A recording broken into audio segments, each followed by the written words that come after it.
Tune in gear students, जैसा कि आपको पता है बोर्ड एग्जाम का बिगुल बज चुका है।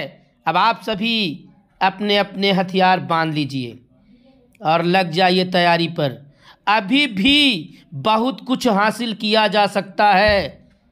जिंदा हो तो जिंदा रहने का सबूत दो, क्योंकि जिंदगी जिंदा दिली का नाम है। मुर्दे क्या खाक जिएंगे? दम है तो कुछ करके दिखाओ, लग जाओ, मेहनत करो। आइए आज हम लोग बात करते हैं इंटरमीडिएट के सेक्शन में। ग्रामर सेक्शन में मल्टीपल चॉइस क्वेश्चन पूछे जाएंगे। 5 मल्टीपल चॉइस क्वेश्चन आएंगे और वो मल्टीपल चॉइस क्वेश्चन होंगे इडियम एंड फ्रेजेस से रिलेटेड, एंटोनिम से रिलेटेड, सिनोनिम से related and one word substitution से रिलेटेड। ये 5 क्वेश्चन आपके पूछे जाएंगे। तो उन्हीं की प्रैक्टिस आज हम लोग करते हैं। आज हम लोग ईडियम फ्रेजेस के 26 इंपॉर्टेंट, वेरी इंपॉर्टेंट क्वेश्चन देखते हैं। और अगर आप इनकी तैयारी कर लेंगे तो आई एम डमी श्योर आपको इन्हीं में से कोई ना कोई सेंटेंस मिल जाएगा। हम लोग बात करते हैं और इनका धीरे एक एक क्वेश्चन के साथ मैं उनका अर्थ भी बताता चलूँगा और सॉल्व भी करता चलूँगा। पहला सेंटेंस है हमारा, put a spoke in one's wheel.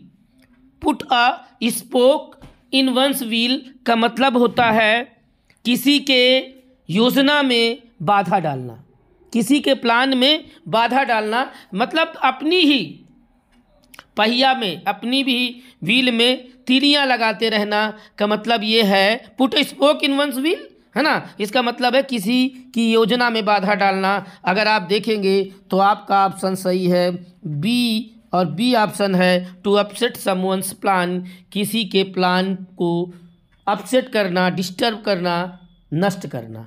Clear. Next question है आपका bone of contention. Second number है आपका बोन ऑफ कंटेंशन का मतलब होता है फसाद की जड़, झगड़े की जड़, और इसका ऑप्शन सही है आपका B number, source of quarrel. Clear. Third number question है लिप सर्विस। लिप सर्विस का मतलब होता है गैर जिम्मेदाराना, किसी को सपोर्ट करते हुए, किसी की बात में सहमत होते हुए बिना वजह का, मतलब बेवजह, या ये कह सके लापरवाही पूर्ण, बिना सीरियस हुए गंभीरताहीन जो भाव देना होता है, गंभीर, जैसे कि, या ये कह सकते हैं किसी के साथ सहमत होने या सपोर्ट करने में जो हम लोग हल्का फुल्का सहमति व्यक्त करते हैं, हल्के में सहमति व्यक्त करते हैं, उसी को बोलते हैं लिप सर्विस। इसका ऑप्शन सही होगा इनसिंसियर एक्सप्रेशन ऑफ एग्रीमेंट और सपोर्ट का मतलब है कि इनसिंसियर एक्सप्रेशन का मतलब होता है गंभीरता विहीन अभिव्यक्ति सहमति और सपोर्ट के लिए। अगला है गिर्ड अप द लायंस। अगला क्वेश्चन देखते हैं, gird up the lions. Gird up the lions का मतलब होता है किसी चीज़ को करने में, किसी चीज़ को करने के लिए तैयार होना। जैसे कह दिया जाए कि अपनी अपनी बेल्ट बांध लीजिए प्लेन उड़ने वाला, जैसे मैंने पहले ही शुरुआत में बोला है कि बोर्ड एग्जाम का बिगुल बज चुका है, अपने अपने हथियार बांध लीजिए। वही है किसी चीज़ को करने के लिए गर्ड अप द लाइन्स का मतलब होता है तैयारी करना, to get ready to deal with something. आपका सही है यहाँ पर D number, to get ready to deal with something, किसी चीज़ को करने के लिए तैयारी करना। क्लियर। हम लोग क्वेश्चन नंबर अगला बात करते हैं 5 का। Question number 5, to hear on the grapevine. To hear on the grapevine का मतलब होता है किसी अफवाह के बारे में, किसी अफवाह के बारे में कुछ सुनना, या किसी चीज़ के बारे में कोई अफवाह फैलाई जाए, उसकी जानकारी अगर आपको मिलती है तो उसको बोलते हैं to hear an grapevine. इसका सही ऑप्शन है आपका to hear a rumour about something, किसी के विषय में कोई अफवाह सुनना, कोई अफवाह सुनना। अगला है 6 नंबर है आपका on tenterhooks. On tenterhooks का मतलब होता है अपने भविष्य के बारे में चिंतित होना, आने वाले दिनों के बारे में चिंतित होने को बोलते हैं ऑन टेंटर हुक्स। अर्थात to be anxious about future, भविष्य की चिंता करना, भविष्य के बारे में चिंता करना। आपका टू बी, ये सी नंबर ऑप्शन सही हो जाएगा। 7 नंबर की बात करते हैं। 7 नंबर है part and parcel. Part and parcel का मतलब होता है प्रमुख हिस्सा। क्या होता है? प्रमुख हिस्सा होता है। ऐसे अर्थात किसी भी चीज़ का जो प्रमुख हिस्सा होता है, मेन पार्ट होता है, उसी को बोलते हैं पार्ट एंड पार्सल। तो आपका ऑप्शन सी सही है। N essential part of something, किसी चीज़ का प्रमुख हिस्सा, प्रमुख पार्ट, किसी चीज़ का प्रमुख हिस्सा या प्रमुख पार्ट। क्लियर? आगे देखते हैं। ये है आपका question number 8, take 1 to task. Take 1 to task का मतलब होता है किसी को निशाना बनाना या किसी पर पूरा भड़ास निकालना, या आप कह सकते हैं किसी को डांटना। तो यहाँ सही ऑप्शन आपका 8 नंबर का हो जाएगा डी, डांटना, रिब्यूक। आगे है 9 नंबर, ए क्लोज सेव। ए क्लोज सेव मीन्स होता है बाल बाल बचना। क्या होता है? बाल बाल बचना, और इसकी इंग्लिश होगी नैरो स्केप। क्या होगी? Narrow escape. नेक्स्ट क्वेश्चन है आपका 10 number, keep once head above water. Keep once head above water अर्थात अपने आप को मुसीबत से बाहर रखना, अपने आप को मुसीबत से बाहर रखना। पहला ऑप्शन ही सही है आपका, to stay out of trouble, अपने आप को परेशानियों से, मुसीबत से बाहर रखना। क्लियर? नेक्स्ट है आपका 11 नंबर। 11 है बरी द हेचेड। बरी का मतलब होता है दफन कर देना। हेचेड का मतलब होता है पुरानी दुश्मनी को नष्ट कर देना, पुरानी अदावत को नष्ट कर देना, अर्थात इसका मतलब होता है मित्रवत होना, और इसका सही जवाब है आपका सी नंबर। क्लियर? 12 नंबर देखते हैं। नेक्स्ट क्वेश्चन 12 नंबर कह रहा है पे ऑफ द स्कोर्स। पे ऑफ द स्कोर्स का मतलब होता है कि स्कोर को अदा करना, मतलब पुरानी बातों पर बदला लेना। आप ये कह सकते हैं पुरानी खिस्मत निकालना, अर्थात बदला लेना कह सकते हैं। और आपका सही ऑप्शन होगा टेक रिवेंज। पे ऑफ ओल्ड स्कोर्स का मतलब होता है बदला लेना, मतलब टेक रिवेंज।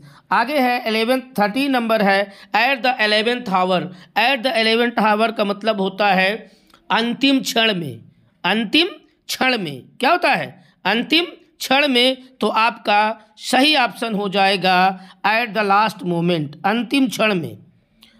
इसमें आप कंफ्यूज हो सकते हैं क्योंकि बड़ा गजब का ऑप्शन दिया है at the second last most, या तो कंफ्यूज नहीं करेगा। एट द एंड भी कंफ्यूज कर सकता था आपको, at the end of everything के भी कंफ्यूज कर सकता था आपको, लेकिन इसका सही होता है एट द लास्ट मोमेंट, अंतिम क्षण। और एट द एंड का मतलब होता है अंत, बिल्कुल क्लियर। तो आप लोग समझिएगा। नेक्स्ट क्वेश्चन है फूल्स पैराडाइज, मतलब होता है मूर्खों की जन्नत, मूर्खों का स्वर्ग जिसको आप कह सकते हैं। इसका मतलब होता है कि किसी बेकार की चीज़ पर खुशी मनाना, अर्थात ऐसी चीज़ की खुशी मनाना जो झूठा हो, जिसकी हकीकत ना हो, ऐसी खुशी मनाना या झूठी खुशी मनाना, कैसे झूठी बात पर खुशी मनाना। इसका होता है state of delusory happiness. State of delusory happiness का मतलब होता है कि झूठी चीज़ पर जश्न मनाना, अर्थात ऐसा जश्न मनाना जिसकी कोई उम्मीद ही ना हो। समझ गए? जैसे कि आप ये सोचे कोई चीज़, जैसे सपोज दैट इंडिया देख रहे हैं, इंडिया आप मैच फंसा हो, आप देख रहे हो कि बिल्कुल, फिर भी आप ये उम्मीद लगाए बजाय हम जीत जाएंगे, जश्न मना रहे हैं, तो इसी को बोलते हैं fool's paradise. Clear? Get rid of का मतलब होता है छुटकारा पाना। 15 नंबर है गेट रीड ऑफ का मतलब छुटकारा पाना। छुटकारा पाने से मतलब है किसी चीज़ को पूरी तरह से अपने आप से अलग कर देना, डिस्पोज कर देना। सही ऑप्शन है आपका ए, टू डिस्पोज ऑफ समथिंग, किसी से अपने आप को अलग कर लेना, किसी चीज़ से अपने आप को बिल्कुल मुक्त कर लेना। 16 नंबर है किथ एंड किन।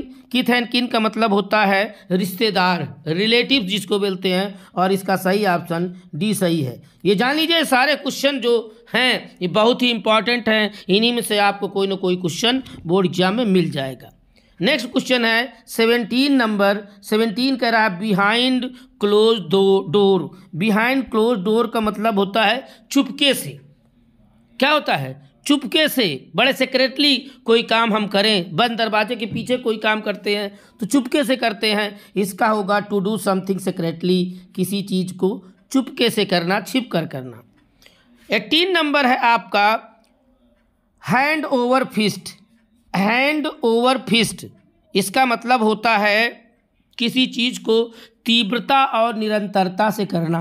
शीघ्रता और निरंतरता से किसी चीज़ को करने को हैंड ओवर फिस्ट कहते हैं। जैसे कह रहे हैं ये तो मेरे चुटकी पे, ये तो इसे तो मैं चुटकी में कर लूँगा, ठीक है, तो उसी को बोलते हैं। ये हो जाएगा B number, to do something quickly and continuously. Clear. 19 number हम लोग देख रहे हैं to play ducks and drake. To play ducks and drakes का मतलब होता है मूर्खतापूर्वक खेलना। मतलब किसी कार्य में मूर्खतापूर्वक कार्य करना, बिल्कुल विचार शून्य होकर कोई काम करना, मूर्खतापूर्वक काम करना, विचार शून्य होकर काम करना, या ये कह सकते हैं बिना विचारे कार्य करना। तो ये हो जाएगा to play duck and drakes मतलब बिना विचारे कार्य करना होगा। तो to act foolishly or inconsistently, B number आपका सही होगा। To act foolishly or inconsistently. Clear. Next question आगे देखते हैं। Question number 20। क्वेश्चन नंबर 20 है निप in the bud. Nib in the बड का मतलब होता है किसी चीज़ को शुरुआत में ही नष्ट कर देना। जैसे कहते हैं ना, सिर मुड़ाते ही ओले पड़े। कोई चीज़ शुरू किया और तभी ये हो जाए, ठीक है। तो ये है to destroy in the early stage, प्रारंभिक समय में ही किसी चीज़ को नष्ट कर देना, अर्थात शुरुआत में ही नष्ट कर देना। क्लियर। अगला है आपका 21 एट ए स्ट्रेच मीन्स। एट स्ट्रेच का मतलब होता है जिसमें लगातार कोई चीज़ किया जाए, निरंतर चीज़ कोई किया जाए तो उसको बोलते हैं एट स्ट्रेच। जो निरंतरता से चल रहा है, जो अपने चरम पर पहुंच चुका है, उसे बोलते हैं कंटिन्यूअसली, निरंतरता बोलते हैं। क्लियर। नेक्स्ट देखते हैं question number 22 the phrase on the when means.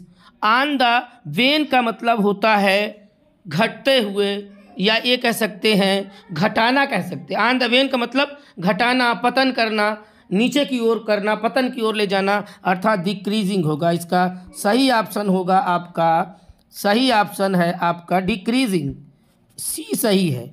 क्या सही हो जाएगा? सी। 23 देखते हैं the phrase pick holes in. यहाँ ये थोड़ा सा होल दिया ना, तो यहाँ पर इन अलग होना चाहिए, होना चाहिए होल्स इन अलग होना चाहिए। पिक होल्स इन का मतलब होता है कमी निकालना, गलती निकालना, ठीक है, कमी ढूंढना भी कह सकते हैं। और इसका सही ऑप्शन होगा आपका टू फाइंड फॉल्ट विथ, गलती निकालना, कमी निकालना। 24 में क्वेश्चन रिपीट हो गया है, ये फूल्स पैराडाइज। फूल्स पैराडाइज का मतलब होता है वही मैंने कहा, मूर्खों की जन्नत, मूर्खों का शहर, अर्थात एक ऐसा आनंद मनाना जो कि झूठे विश्वास या उम्मीद पर निर्भर हो। ऐसा आनंद जो झूठी उम्मीद और झूठे विश्वास पर निर्भर हो, उसी को बोलते हैं फूल्स पैराडाइज, और आपका ऑप्शन सी सही है। क्लियर। नेक्स्ट देखते हैं 25 number. 25 number two phrase run down. Run down का मतलब होता है नीचे, बिगड़ा हुआ, कमज़ोर कह सकते हैं, ठीक है, या इसको आप अस्वस्थ भी कह सकते हैं।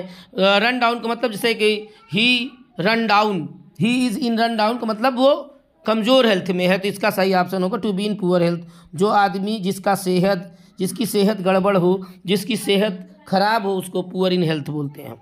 और आज की वीडियो का आखिरी क्वेश्चन है phrase A bone of contention. ये बोन ऑफ कंटेंशन पहले भी हो चुका है, रिपीट हुआ है, इसे आप देख लीजिएगा, इंपॉर्टेंट हुए। बोन ऑफ कंटेंशन मतलब झगड़े या फसाद की जड़, झगड़े या फसाद की जड़। तो इसका मतलब हो जाएगा रीजन ऑफ क्वेरल। तो ये इस तरह से ये हमने 26 क्वेश्चन मल्टीपल चॉइस जो इडियम फ्रेजेस से रिलेटेड से उसको हमने किया। और इसे आप पूरा देखिए और पूरी तैयारी कीजिए। और अगर हमारा वीडियो आपको पसंद आता है तो इसे अधिक से अधिक लोगों तक शेयर कीजिए।